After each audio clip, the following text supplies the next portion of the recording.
Jika masyarakat Sunda kini kembali kepada pemikiran-pemikiran yang dikembangkan oleh nenek moyangnya yang rasional dan mencerahkan, maka masyarakat Sunda berpeluang untuk membawa negeri ini kepada kemajuan yang sebenarnya.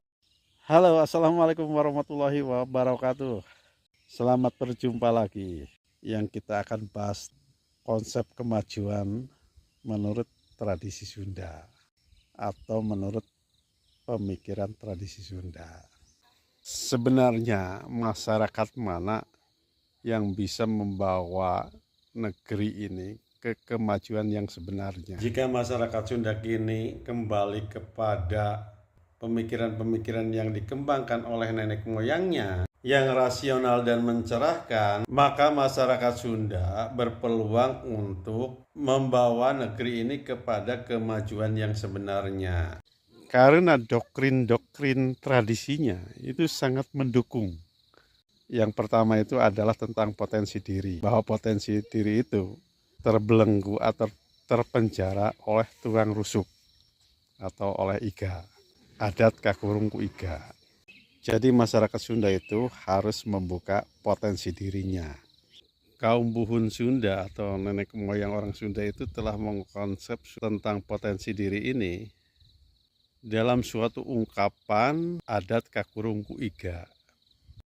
Adat itu kalau dalam kehidupan sehari-hari sering diartikan sebagai kebiasaan. Tetapi sebenarnya adat di sini berarti potensi diri. Karena itu dalam peribahasa ini adat kakurungku iga.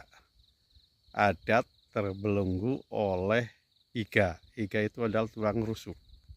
Jadi adat yang baik atau kebiasaan yang baik itu terkurung atau terpenjara oleh tulang rusuk. Karena itu manusia sebenarnya harus melepaskan diri dari keterkungkungan ini. Kebiasaan-kebiasaan yang kurang baik. Jadi biar potensinya itu berkembang, berarti kita harus mengembangkan diri dengan proses belajar yang terus-menerus. Hal ini didukung oleh suatu konsep berikutnya, yaitu konsep tentang akal. Jadi ada suatu ungkapan yang berbunyi, manuk hiber kujang-jangna jalma hirup akalna. Burung itu terbang oleh sayapnya, sedangkan manusia itu hidup dengan akalnya.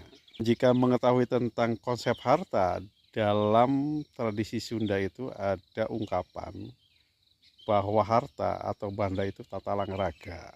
Jadi sebenarnya konsep harta itu dalam tradisi Sunda aslinya itu harus bisa menyelamatkan raga atau tubuh manusia itu dalam keadaan darurat.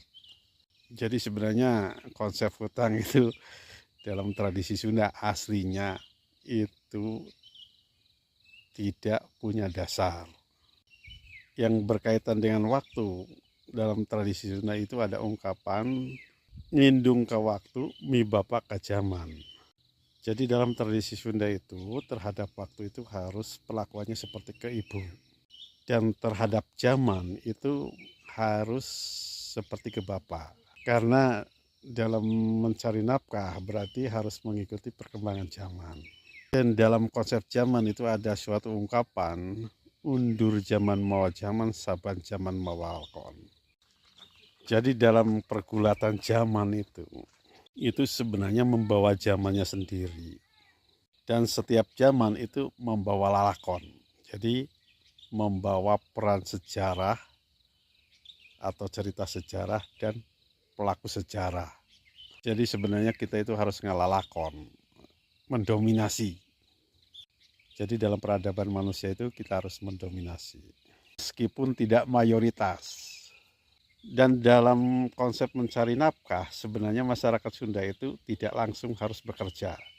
Tetapi gunakan akal.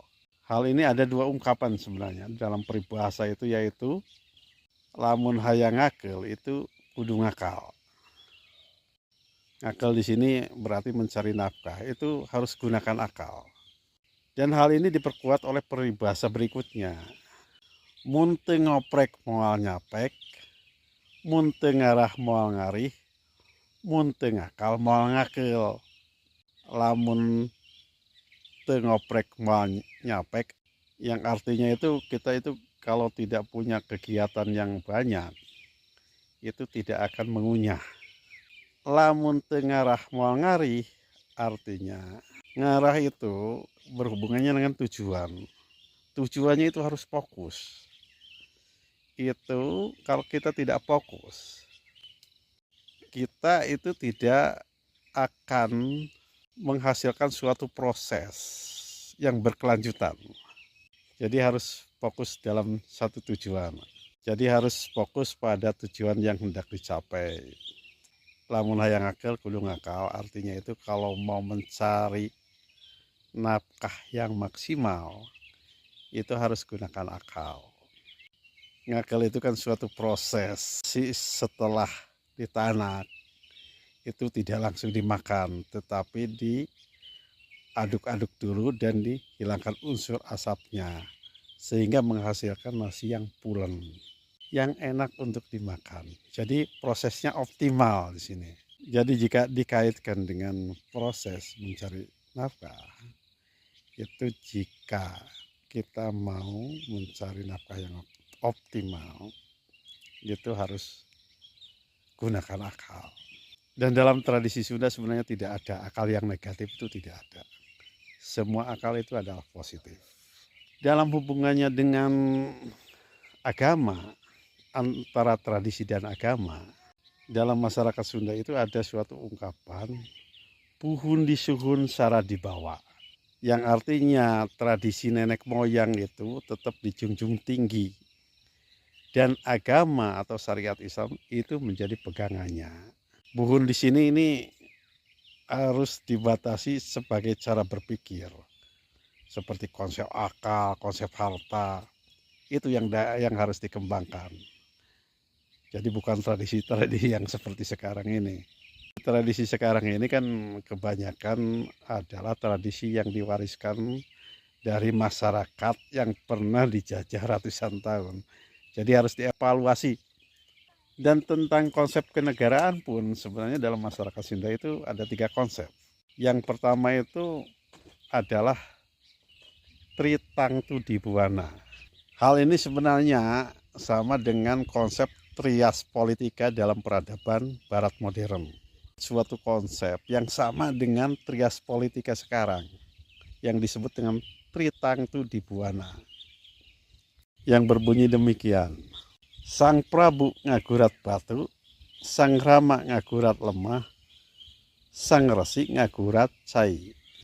Yang artinya Sang Prabu di sini adalah raja atau presiden, itu memegang teguh peraturan. Karena itu disebut ngagurat batu. Sedangkan yang membuat peraturan itu adalah Sang Rama, ngagurat lemah. Kenapa disebut Sang Rama? Karena Sang Rama itu adalah tokoh yang sangat dihormati. Rama itu kan orang tua atau orang yang sangat dituakan. Ini karena mumpuni dalam berbagai hal, termasuk ilmu pengetahuan dan jasa, serta pengalaman.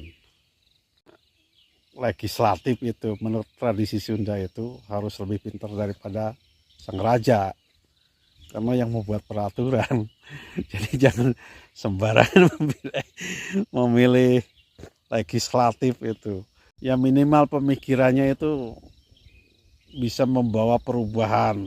Jangan karena anak pejabat, anak pengusaha, anak presiden dan lainnya itu langsung masuk anggota DPR.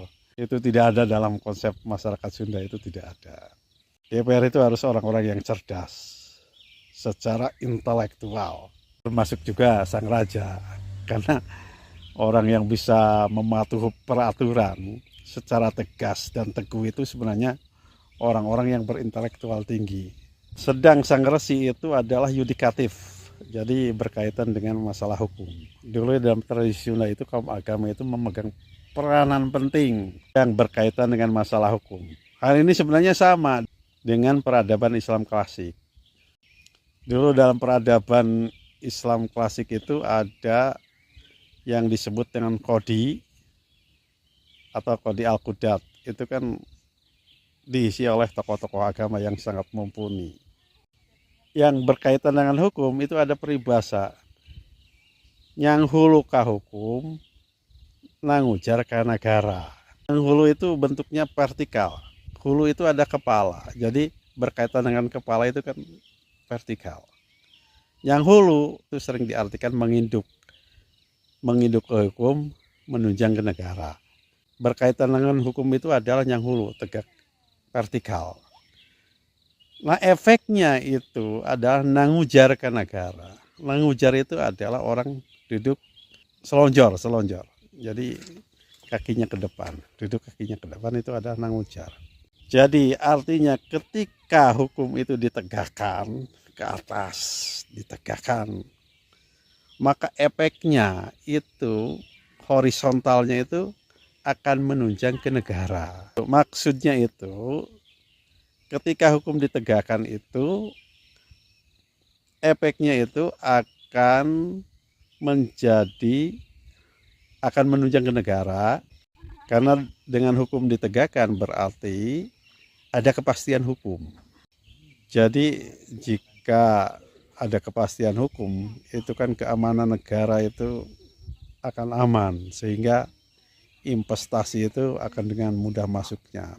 Maka masyarakat negeri ini akan makmur. Tidak ada pungli, tidak ada sogok sana, sogok sini.